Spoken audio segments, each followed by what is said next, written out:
Hey everybody, my name is Daisha and welcome back to my channel. Today we're going to be talking about all the books that I read in the month of August. I hope that you guys like the new background. This is my fall background. There are going to be some videos that you'll see after this that don't have this background, but this will be in the majority of my videos, probably till the end of November, so I hope that you guys like it. I tried to just dress the shelves a little bit for fall. I may add in some spooky things as well once we get closer to October, but I'm really happy with it. But today we're going to be wrapping up all the books that I read in the month of August while crocheting. I know that I dropped this in July because I read 20 books in July and I didn't want to be here for forever, and crocheting makes it take a little bit longer to do my wrap-ups. So I ditched that for July, but we're back at it in August. I really have not touched my ratings blanket in months, and honestly I feel like this year I haven't been crocheting that much because every single time that I sit down to crochet, I'm like, I have to work on my blanket, and that's not necessarily what I want to work on. So this fall I'm trying to get out of that, and like when I want to crochet, just to crochet, even if it's not the blanket. If the blanket takes me into next year, then it takes me into next year. That's completely fine. I think I just got behind because I restarted and then I started doing 2 rows per book, so it takes me double the length to crochet one book. But if you guys don't know what this is, it's my ratings blanket. So for each of these blocks of colors that you see, basically every 2 rows is one book, and each of the colors corresponds to a different rating. If you're interested in what yarn I'm using, what crochet hook, all of that information, the majority of that is going to be in my January wrap up. The only thing different that I've really changed is that I do 2 rows per book instead of 1 now. So I completely frogged it at the beginning and restarted. So I have not worked on her in a minute, so I'm glad to finally be sitting down to work on this. But as I said, in July I read 20 books, so in August I was extremely slumpy. Honestly, starting probably halfway through July I started to get really slumpy, but I was just trying to fight through because I was participating in so many readathons. But in August I kind of let myself dial it back, so I read the most amount of books of the entire year in July, and subsequently I read the least amount in August. But I still filmed one reading vlog, which is going to be coming out after this video, so I won't talk as in depth about those books, so you guys can still gain something from watching that vlog. I also had my first official DNF basically ever, which we will talk about when we get to that book. And I also read my favorite thriller that I read probably in like 2 years, since 2023, when I read All the Sinners Bleed. So I had a decent reading month. It could have been better. I'm trying to get back in the reading mood, and I'm hoping that it being fall will kind of jumpstart that, but we'll see. So let's get into my statistics. In August, as I said, I read 8 books. 4 of those were by BIPOC authors. 0 of them had queer rep. Also, I had no rereads, and I did have my first official DNF. I also added a new row this month that tracks the number of physical books on my TBR, and so 5 of the 8 books this month that I read were on my physical TBR, and I read 2,569 pages. For genres, I read 2 like more fantasy romance. They're kind of like lighter, but I would still classify them in this category. 1 horror book, 2 mystery, 2 romance, and 1 thriller. For format, I read 2 audiobooks, 3 ebooks, none physically, and 3 hybrid. I would say another shift that I've noticed in my reading in the past month or 2 is that I've been really straying away from audiobooks, which is very strange for me because if you guys have been watching my channel for any length of time, you guys will probably know I'm an audiobook queen. That has been the primary way that I get my reading in, especially being in college for the past like 3 years. I think that that's my primary way of reading, but I've been using audiobooks for probably closer to 5 or 6 years at this point. I really love audiobooks, and lately I've just not been wanting to listen to them. Even before, sometimes I would do like hybrid reading where I would like switch off from audio to physical, or I would physically read while also listening to the audiobook, and I have not been wanting to do any of that. Every time I think about putting on an audiobook, I just don't want to do it, and I just rather read the book on my e-reader. And so that's what I've been mostly doing, but one that is a little bit slower for me, and also I have less time to read because I want to read with my eyes instead of like during my work I can listen to audiobooks and stuff like that, and most of the time I've just been watching YouTube videos, podcasts, shows, stuff like that instead of audiobooks. But that's just an interesting trend, so I wonder if it's gonna like completely swing where I've been super in an audiobook phase for the past few years and now I'm gonna like switch to a different format primarily, or if this is just a little blip and I'm going to return back to audiobooks. Kind of interested to see. But for audience, I read 7 adult, no middle grade or new adult, and 1 YA. For ratings, I had 1 2-star, which is my DNF. I had 2 3.5 stars, 3 4 stars, 1 4.5, and 1 5-star. And I know on here I have a DNF and it did not rate, but I ended up rating my DNF. As I said, this is my first DNF, so I'm still trying to figure it out, but we'll kind of talk about more of my DNF details, as I said, when we get to that book. For type, I read read 7 novels and 1 novella. And for author status, I didn't read any debut authors, but I read 4 that were new to me and 4 repeat authors. I also forgot to note that this was the month that I hit my Goodreads goal for the year, which was 100 books. So I have officially read 104 books at the end of August. So this was the month that I hit my Goodreads goal for the year, which is really amazing. I'm happy that I hit it so early on in the year for me. I normally feel like I hit it in like October or November. So I'm just so happy that I hit my goal and was able to read 100 books this year. So we are going to first talk about my DNF because I always go in rating order. So I start with my lowest rated and I go to my highest rated for the month. And so my lowest rated was obviously my 2-star, which was my DNF. And that is the mystery writer. So I don't really know how I want to do DNFs yet. Like, I know some people don't rate them. Some people do rate them. Some people mark them. Some people don't mark them. I have never really DNF'd a book because I've accidentally DNF'd books a lot, or soft DNF books, and I usually won't mark those. Normally I'll accidentally DNF a book by being like, oh, I'm in the middle of this book. I have my book clubs, books that I need to prioritize. Let me just put this down and read my book club books, or for this readathon or whatever. And then I'll just forget to return to the book. But normally when I do, I'll restart the book. And I have to be pretty early on in the book for me to just like abandon it, because if I'm like 75% of the way in, I'm just going to finish it. So the majority of the time, I wouldn't count those anyways. I was actually filming my first TBR takedown episode when I started this book, but I'm actually going to completely restart that episode. As I said, I've been really slumpy, so it's taken me forever to film that video, and I feel like it just isn't turning out how I want it to, especially for the first in a new series. So I'm going to restart that vlog hopefully in September. This book was picked by the TBR jar, so it wasn't necessarily something that I had top of my radar. I mean, I do physically own it, but it just wasn't something that I was thinking, oh, I really need to read this. And I think that was part of it. I think maybe I wouldn't have DNF this one if I wasn't slumpy. I think just because I already didn't want to read. So I think reading something that wasn't really gripping me wasn't the best move, which is again why I'm starting the TBR takedown vlog series over. But this one, I made it to 60-something% of the way in. So I feel like since I made it over 50%, like I feel like this is a book that I can rate and that I definitely should count towards my Goodreads goal.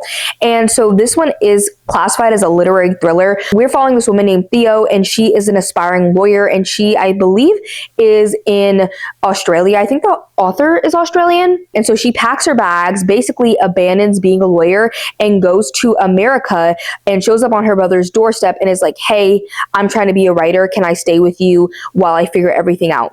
And she ends up getting a mentor who is a man much older than her, but he's kind of like a prolific author.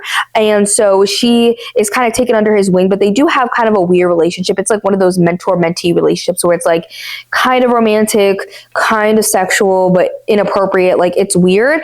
But she ends up giving him her manuscript, and the next day he is found dead, and our main character Theo is the one that finds him. So she's obviously trying to figure out what happened to her mentor.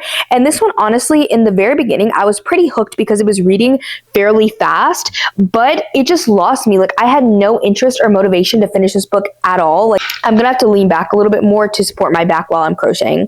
But I just wasn't really interested in this book at all. Honestly, even getting that far, I couldn't really tell you much more that happened in this book than just the synopsis. It does say something in the synopsis that Theo needs to like disappear or die or something like that. And so I didn't really get to that part of the synopsis. I did also forget to mention that her brother Gus is presumed to be the main suspect by the police. So that's another reason that she is so heavily involved in this investigation, is because her brother is also the prime suspect. And obviously she does not believe that he murdered her mentor. And as I said, I feel like this was just really boring. Like nothing about this interested me at all.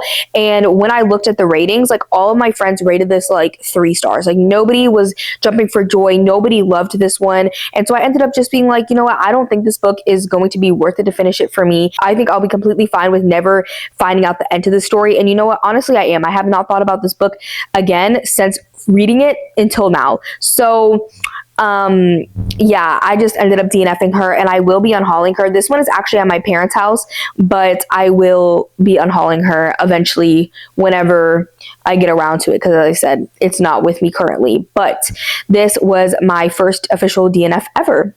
Next up is my 3.5 stars. My first one is Clown in a Cornfield by Adam Cesar. I read this one for that vlog. I think actually half the books I read for the Random Color vlog. This one follows a teenage girl, because it is YA, and she moves to this town with her father. I believe her mother passed away, so she is kind of still grieving and doesn't really want to move to the small town because they're from like a city, and they're moving to this small little town. There's a lot of conflict in this town, specifically between the teenagers and the adults, because I think there was like some sort of factory that was a big moneymaker for the town, and it ended up getting shut down, supposedly because of something that the teenagers did.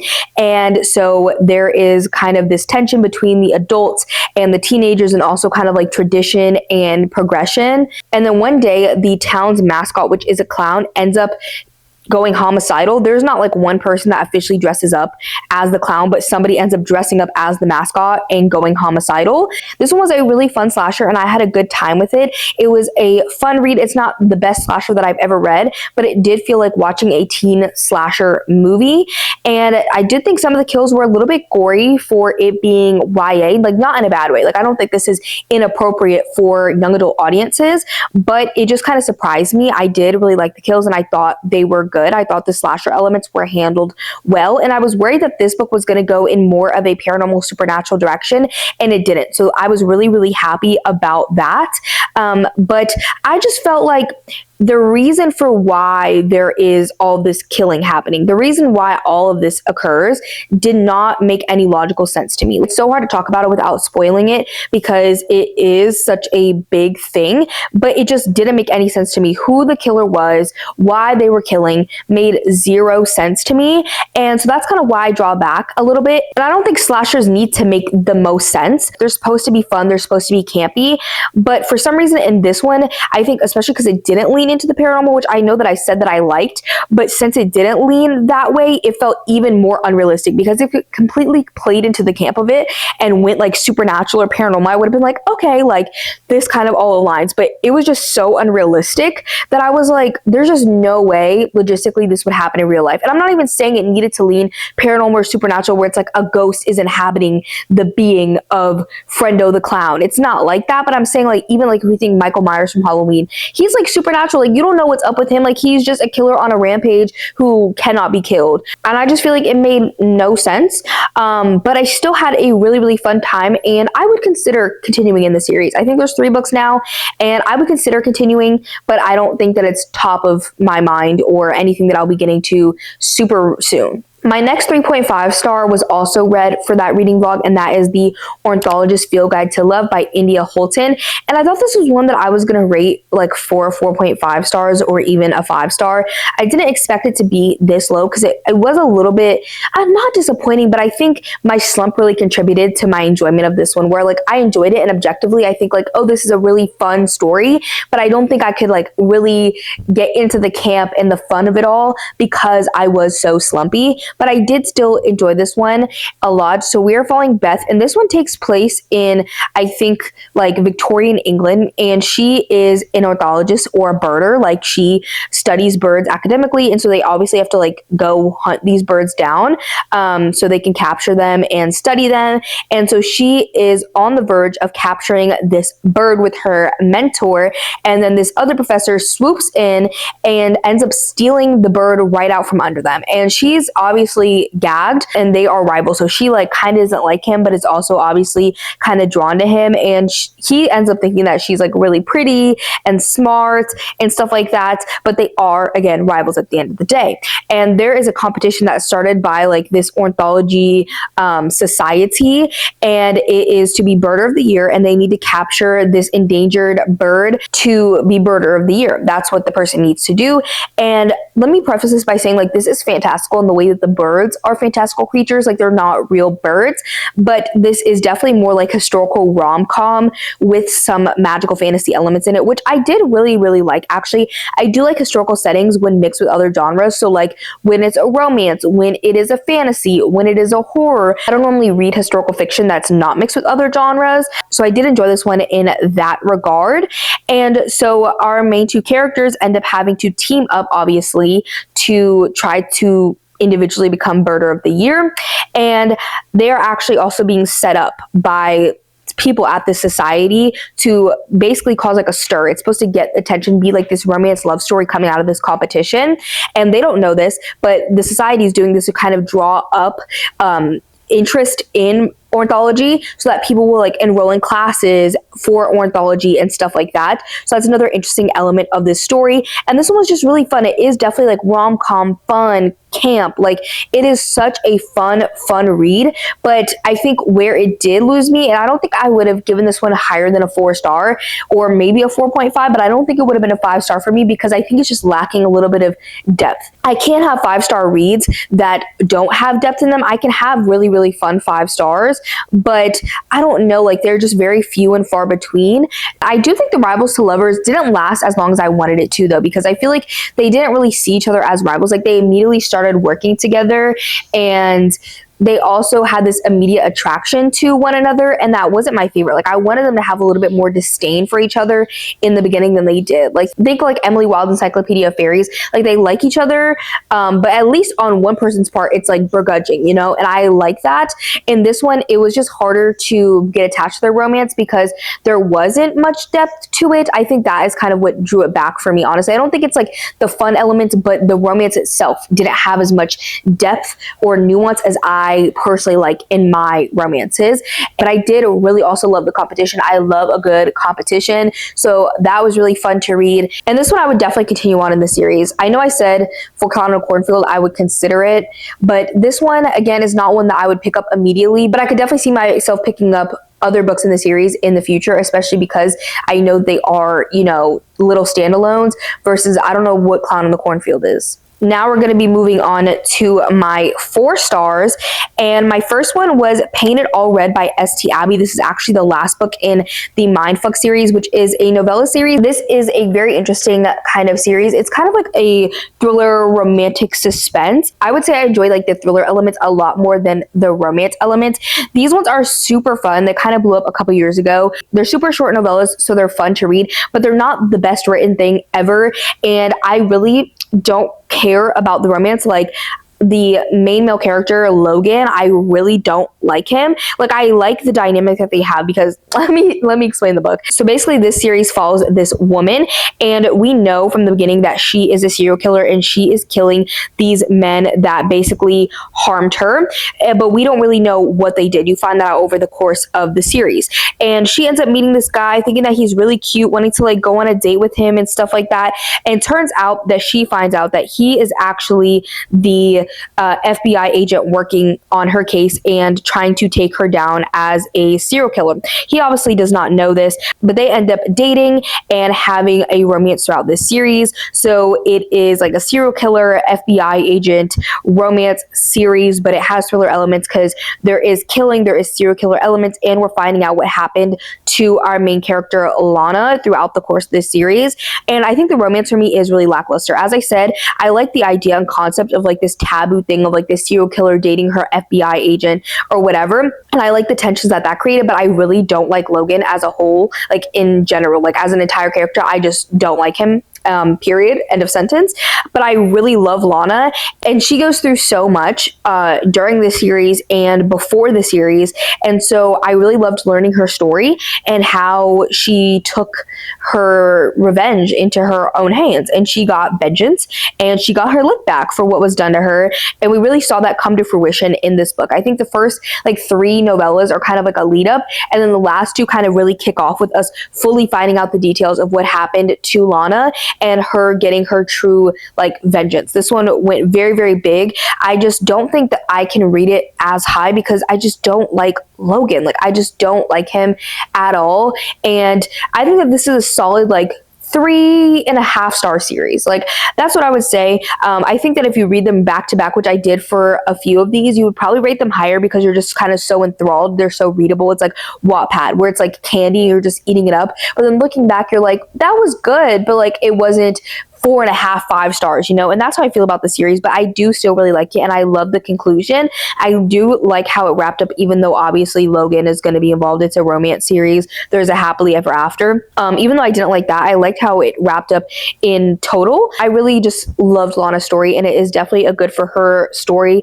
And I really had a good time with the conclusion to the series. I really want to start getting more into like urban romances, but I didn't really know where to start. I've never read one before, and I saw this one recommended called Rhythms Blues. There are a couple other ones that I'm interested in, but they're like 600-700 pages, and I just didn't have the mental capabilities at this time in the slump to read that. So I started with this one, and I also read this one for that random color vlog, and I really liked this one a lot, especially like the first half. I thought like this was going to be a 5-star for me. It definitely went down in the second half, but I still loved it. So this one follows Rhythm, and she is actually the girlfriend of a successful rapper, and she has her own life. She does not really want to be in the public eye. She runs a occupational therapy business, and she did move her whole life out here for this guy. She knew him when they were in high school together, and then they met again later on in life and moved her whole life out to LA for him and started her occupational therapy practice. And she wants to be known, but she doesn't want to be seen, if that makes sense. Like, she wants the public and people to know, like, hey, he has a girlfriend at home. Like, he has a girl, but she doesn't want to be seen in the public eye necessarily. She'll stand up, she'll support him, she'll go to all his events, but she doesn't really want to be in the public eye because she wants to just have her own life, her own privacy, of course. And also, she doesn't want her business to like be on the back of his success. But there's been some tension in their relationship lately because one doesn't like this. Like, he wants to be able to kind of flaunt her, and he has started like this PR relationship with this other girl on his label. And obviously she doesn't like it because he literally has her on his arm flaunting her around instead. And while she doesn't necessarily want to be flaunted, she doesn't want some other girl to be flaunted. Like, she doesn't want him to be out on the red carpet with one girl while she's at home like folding his clothes and cooking for him, which I think is completely reasonable. And also, there is kind of like some suspicion that they are not fully PR, if that makes sense, okay? Because there's just some stuff where they're like getting too close together, and she just doesn't really like that. So she decides that she's gonna break up with him and move out of their home and everything together. And she ends up meeting this man named Channing, who is a renowned music producer because his mom actually goes to occupational therapy, or his grandma, but his mom takes his grandma to occupational therapy, and she ends up getting a flat tire and they meet. She doesn't really know who Channing is. They just keep seeing each other after this though, and having this inexplicable draw. And obviously they kind of have like a one-night stand, but still kind of want to get to know each other. But then turns out that we find out that Channing has been working on a record or an album with the rapper man. We kind of knew this from the beginning, but they find out, and so they're a little gagged and shook because they don't want any fallback, especially on Channing's career, because you know that is one of his clients. But Channing's kind of determined to show Rhythm what a real man is, and Channing is kind of a player a little bit, but he, you know, might be ready to settle down with Rhythm. And I ate this one up. Like, I thought it was so good. The drama and the tea in the beginning with her man being messy and all that stuff. Like, I loved that. And I loved seeing like Channing and Rhythm's meet cute and how he treated her. There were just some things that he would say that I didn't like. All of the men in the book, some of the stuff that they would say, I did not really like. Even when I think that they're good men, they still say stuff that I'm like, that's low-key not okay, or just like a little problematic. But I honestly think that it's realistic, if that makes sense. Like, this is an urban romance, and most black men that I know say things like how Channing was saying. And so Channing, I think, is a very realistic portrayal of a black man, and that makes sense because this is a black author. But still, that doesn't mean that I was completely okay with the things that he was saying. There was also some deeper elements in this because Channing's grandmother is dealing with dementia. And so we kind of see it from both ends of like having a grandparent or a caregiver figure in your life that has dementia, but then we'll also have Rhythm, who treats her at occupational therapy, and seeing her treat her so well as a provider, I really enjoyed as well. But I will say one of the things that also kind of drew back for me in the second half was that I think it wasn't necessarily even slow that the book was in the second half, but it just felt repetitive because their relationship felt so lust driven throughout the entire story of like, I really wanted a little bit more emotional depth from them, because I feel like we just kept getting their thoughts on like sexual things and not necessarily like their romantic thoughts. And so I think that's why it felt a little slow, because we weren't necessarily progressing in the romantic elements of the story, more of like the relationship and the sexual, but I wanted more romance from it. And so I feel like that is really the main reason why this one isn't a full 5-star for me, but I truly ate this one up. Like, it was so good, especially the first half. I really loved it. And I felt like I related to so much of the story because the characters in it talk like me. They think like me. They have experiences like me, or the people that I love and that I care about. And so I really did like this one a lot in that regard. My last 4-star was A Witch's Guide to Magical Innkeeping by Sangu Mandana. I was really excited about this one because I really liked The Very Secret Society of Irregular Witches by this author, which I believe I also gave 4 stars. I do really like these. They're like fantasy romance. They're super duper cozy, and I do really enjoy them. Sarah ends up resurrecting her great aunt from the dead, and she used to be one of the most powerful witches in Britain, but her powers are mostly taken away by the spell she used to do this resurrection, because she was a teenager and didn't have the most control, and the guild, or like the governing witch body in this world, decides not to give her magic back because of the spell that she did, and it was basically like illegal in magic terms. And she now just kind of runs this in. We're following her. I think she's around 30 years old, and she finds out that there actually may be a spell / book that can help her get her magic back, but she doesn't really know how to get it. Enter Luke, who is this kind of cold, grumpy historian, and he ends up going to this inn because he needs to get away with his sister for a little bit, and his sister is a bit younger than him, and she is also autistic, and so he just needs kind of like a quiet place to go, and he ends up going to this inn that is run by Sarah and her aunt. He ends up finding out about this spell, and he's not the type to normally help like a woman like Sarah with something like this, but he agrees to actually help her figure out how to get her magic back. And so this one has a lot to do with like innkeeping. Of course, I wish we honestly had more of that. I love kind of this type of stuff, so I wish that we had a little bit more of the innkeeping. There's also a talking fox, which I loved. I do wish we had a little bit more commentary on like autism, and I just wish that was a little bit more present in the story, because it felt like it was thrown in slightly as like not a ploy, because it's not even in the synopsis, but it felt like it was added in for diversity points and wasn't explored as much as I would have liked it to be explored. And I'm not saying it had to be like a huge part of the story, but I feel like we didn't get as much exploration of it as I wanted it to. And also, I didn't really feel attached to the romance. And so I know those are a lot of negatives, but I just kind of wanted to throw them out there. They're all very small though, and overall I had such a good time reading this one. Like, it is so fun and whimsical, and I think that's like a lot of the books that I read this month, where they're just fun and whimsical, and I love the vibes of this one. Like, they're so cozy, truly. Like, the 2 books by this author, which they're technically not in the series, but they have similar vibes, they both are just the perfect fall reads, and I think I read it just at the perfect time where we're transitioning into fall, and I just had such a good time with this one. As I said, I love the innkeeping elements, and I just really loved like the side characters as well. I really liked them and how they interacted with our main characters and how they interacted separately just by themselves, and it was just such a good fun read. I finished off another series this month, and that is the Seaside Cafe Mystery Series by Bree Baker. I read Pleading the Fish, which is the 7th book, and this one I also read for the color vlog, and I can't really talk too much about this one in particular, but this is a series of cozy mysteries, which, if you know how cozy mysteries go, is that we normally have one location, one group of people, and each book is just following a different murder mystery that has occurred in their area related to them usually. The series follows Everly Swan, and she moves back to her small town of Charm to open an iced tea cafe, and Charm is like on the Outer Banks of North Carolina basically. She moves there, and she has 2 aunts who also like take care of her, and she takes care of them. And of course, in the first book, a murder happens and she's trying to investigate it, and the same thing happens in this book.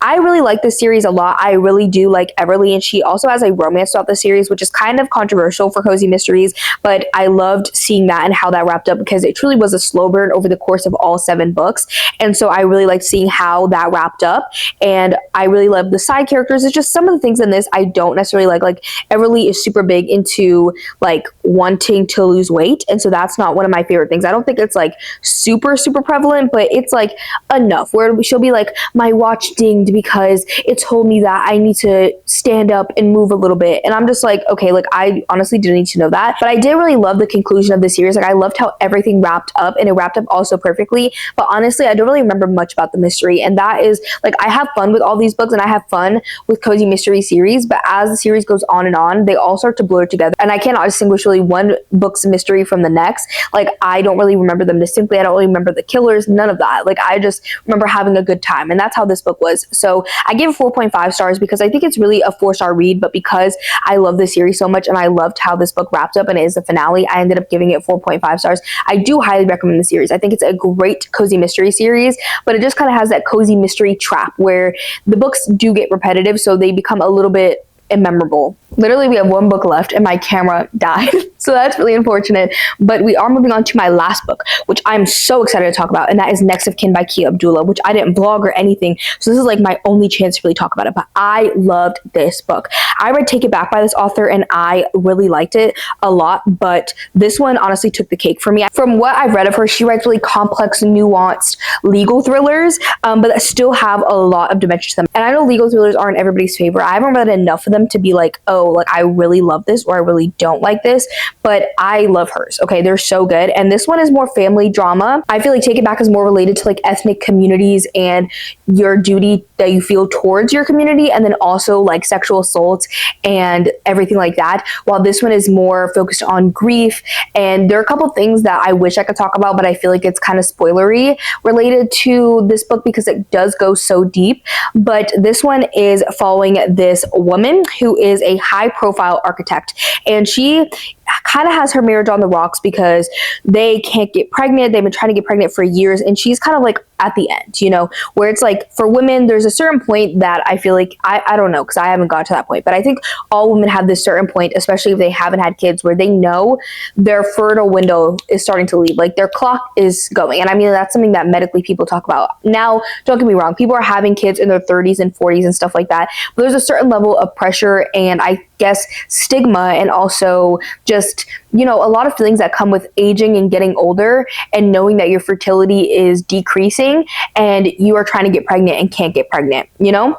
She not just only can't get pregnant or has difficulty getting pregnant, but she also has trouble staying pregnant. That's her main thing, is that she's had multiple miscarriages. And so her marriage is on the rocks. They're separated and she can't get pregnant, but she's an architect and she does have some good things in her life. She has her sister, and her sister lives super close by and actually has a son. So our main character does have a nephew who is like 2 or 3 years old at the beginning of this book.